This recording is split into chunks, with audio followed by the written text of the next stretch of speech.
At nandito na naman po kami, ang mag-amang sobrang bait at may matututunan kayo dito sa Usapang Tormats Music at iba pa na ang edition ay Hari na po at Rina ng mga sawi. Si Veronica, palakpakan. Pag-hello ka muna ulit sa mga kaaway mo na naparami. So, ayun guys, I'm back. And I'm better. Better or bitter? I'm back and I'm bitter. Ano Ayun. yung Bisaya? Bitter o better ba talaga? Oo. Grabe naman yun. Ay, Diyos ko. Ito na nga. Huwag na without Wag na further nga. ado. Yes. Ito, mahirap na naman itong katanungan. Ito ay galing po kay Maricel Villanueva. Ang tanong na po ay, okay lang ba na friends kayo ng ex mo?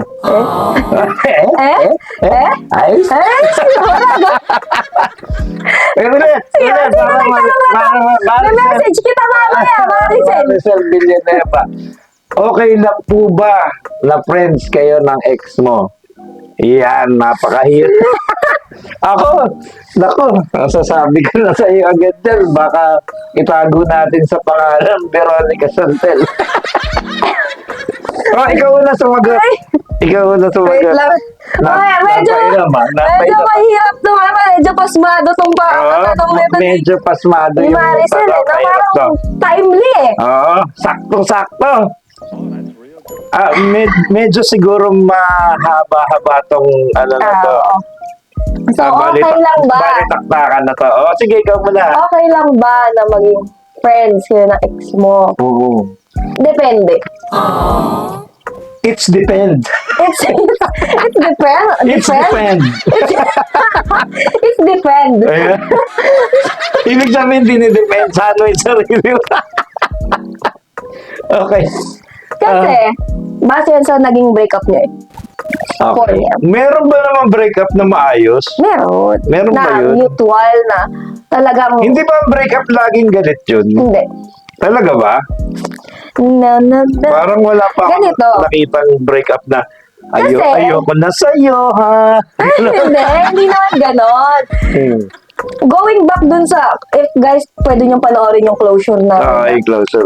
na vlog. Ayun yung Nag-uusap na kayo ng eh. buong bahay. at Hindi saka- yan. Hindi yan yung meaning na friends na kayo. Okay, Ex mo okay, kasi okay, nilinis mo okay. yung apartment niya. Hindi yun. Mas matalino na ako kaysa doon. So, Okay, sige. So, it depends kasi minsan ang breakup niyo mutual eh. Na alam niyo hindi na nag-work, ayaw niyo ng pilitin parehas. Na alam mo yun na clean slate na talaga Parang na ang sakit-sakit na, oo, gano'n. sakit-sakit na. Toxic Mahal na. pa kita, mahal mo pa ako, pero Hindi na since- nag-work. since nga mahal natin isa't isa at may pakialam tayo sa isa't isa, wag na natin ipilit. Yun yung mga mutual decision na breakup. Ayun yung nagiging magkaibigan. Gano'n. Oo.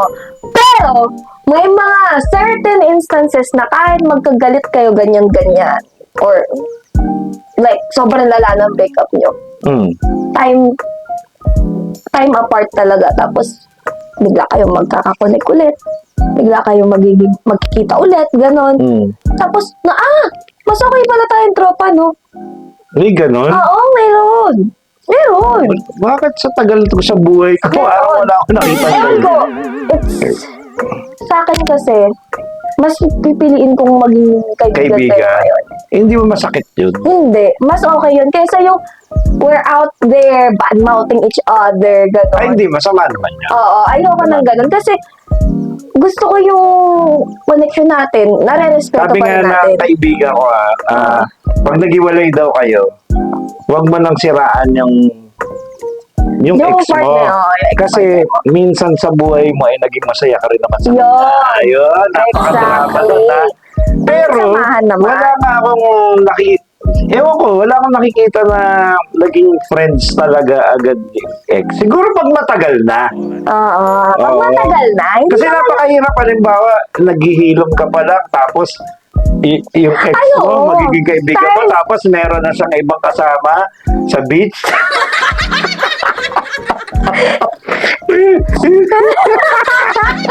Hindi ikaw yun, ha? Hindi. Sample yun. Natawa lang ako kasi. Sample. Para na makimata niya.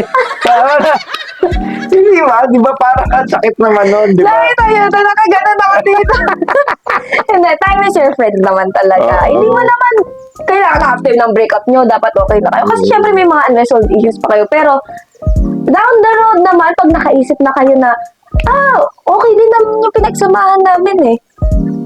Open ako. I'd like to keep you as a friend. Pero, isa pang tanong dyan, bukod dyan, naging kaibigan mo. Siyempre, pag nagkaroon ka ng bago, halimbawa, nagkaroon ka na ng bago, halimbawa, Koreano, kunyari, yung bago mo. Di ba? Parang unfair naman na makikita na yung ex mo na friends kayo, o kaya yung bago na. Parang unfair din sa kanya na makikita na mag-ex kayo, friends kayo. Hindi naman, paano yun? Halimbawa, paano kayo magiging friends? Hindi kayo pwede magkita kasi magsiselos yung bawat. Oo naman. Oo, di ba? Pwede naman ganito kasi. Paano friends just chat? Madoy? Hindi. Video call, gano'n. Ay, Diyos ko lang. Ganito. Siyempre, ako naman, if may partner na akong bago, kunyari sa ex ko friends kami na ex ko, tapos may partner na akong bago, naging open ako na, clean slate naman, at saka, pero, may boundaries yun eh. May Hindi pwedeng boundaries. ganun eh. Clean slate, pero may boundaries. Pero at least, aware lang yung partner mo na, good times ka pa pala sa ex mo. Pero that doesn't mean na araw-araw i-chat mo, araw-araw yung may Hindi, ganun pa rin. Ano yan eh, kasi ang akin dyan, ang stand ko dyan, ikaw ganyan ang stand pa. Kasi pag ex mo na at wala naman kayo, halimbawa, kunyari wala kayong anak, wala naman kayo dapat pag-usapan, yes, wala naman kayo dapat ng pag-usapan, di ba? Pero at Kasi least, good times lang. Good terms, pero hindi friends. Na kasi, unfair nga, halimbawa, ako tapos, yung ex mo, nakaka-chat mo pa. Unfair yun. Bakit? Unfair. Bakit? Ano yan? Nandito na ako bakit ka-chat mo pa siya? That makes sense. Ang sakit naman nun. Yung dati ba, nung siya, yung ex mo, ka-chat mo pa rin ba? Parang unfair yun. May ganon. So, to each their own din naman. Oo. Kasi masakit ang mga lalaki pati territorial yan. Yon, Hindi territorial. yan. Kasi, ako naman, ang stand ko naman dyan, is kunyari yung boyfriend ko, yung ex niya, friends pa sila.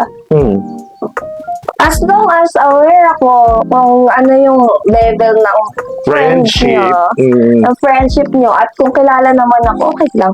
Kasi, Nakakatakot kasi din yun. Oo. Hindi, mapapa-overthink ka dun. mapa-overtake. Pero ako, kung nandyan yan sa buhay mo nga dati, tapos, di ko naman mapipilit na tanggalin mo, dapat kusa kang tanggalin mo. O, kung ganon. Kung sa jowa ko. Kasi may sabi ganon nga, pag ex na. Wala nang usap-usap pa. Kasi napaka-unfair nga doon sa bago. Di ba? Yun nga yung natin sa rebound. Di ba? Napaka-unfair doon sa bago na isipin mo, yung ex mo, ang tagal mong kasama na chok-chak kayo to the max, tapos bigla magkikita kayo, mag-usap kayo. Unfair. That makes sense. Unfair Unfair. din. Dapat cut the ties. Cut the ties sa'yo. Akin cut the Ako, ties. okay lang. Basta, Hindi ako okay sa may boundaries. friends. May boundaries. At saka, open ka dun sa part. Iba naman yung part na na may Hindi. Iba rin yung may part na single ka, tapos Oo, friends kayo na iba ex naman mo. yan, Iba rin yung may anak. iba kasi may anak kailangan nyo may pag-usapan eh. 'Di ba? Ano ba? Tuition, 'di ba? Yung obligasyon mo, 'di ba? Yeah. Iba-iba. Kailangan pag-usapan doon eh. Kasi doon ang sinasabi kong cut the ties, doon sa wala naman kayong naging obligasyon sa Sa isa't isa't isa. That makes sense. Oo. Yun yun. That makes Pero sense doon sa may mga naging obligasyon sa isa't isa. Pero may obligasyon kayo sa isa't isa. Hindi na naman, kung halimbawa, malaki na yung mga anak nyo, pwede naman dumaan sa anak eh. Yung usapan eh, di ba? Kung Pwede. malaki na eh. Nasabihin, yung tuition ng anak mo, dadaan mo sa anak. So, hindi pa rin kayo mag-uusap. Kasi para yun dun sa bago, hindi rin na-apektuhan. Kasi baka mamaya, mag-overthink eh, di ba? Unfair talaga. Kaya nga sinasabi ko rin, pag ganyan, cut the ties na. Kasi, kung hindi mo ikakat, ba't naghiwalay pa kayo? Ayun. Sana di magkayo na ulit. Di ba? Kasi nga, ito nga weird stuff sa ano. Weird ka naman kasi talaga. Hindi, kasi pag, di ba, friends nga, yung ex, ganyan. May kakilala, gano'n, friend yung ex. Talaga. Sabi, weird naman, ganyan. Kaso mas nag-work si sila eh. friends. Mag-friends sila eh. Mm. Tapos mas nakakapag-usap sila.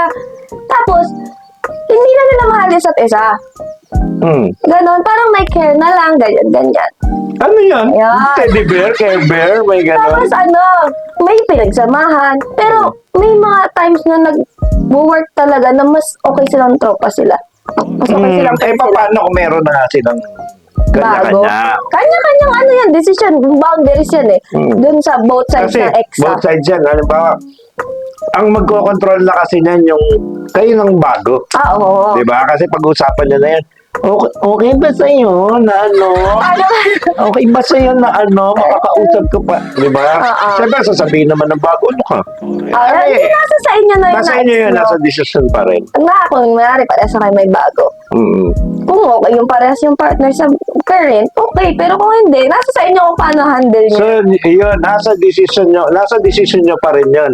At syempre, kung may bago na kayong partner, tatanungin nyo kung okay. Kung hindi naman, i-consider nyo sila ang first priority nyo. oo, hindi na yung ex kasi nakaraan Pero, na. yun lang, we answered kung okay pa bang maging, Mm. or possible bang maging Posible. friends pa ba? Ay, May mga posible. nangyari naman. Meron. Pero, yun nga, kung halimbawa meron na kayo, ang first priority nyo, ay yung bago current na. partner nyo. Huwag nyong tanggalin yung masasaktan sila.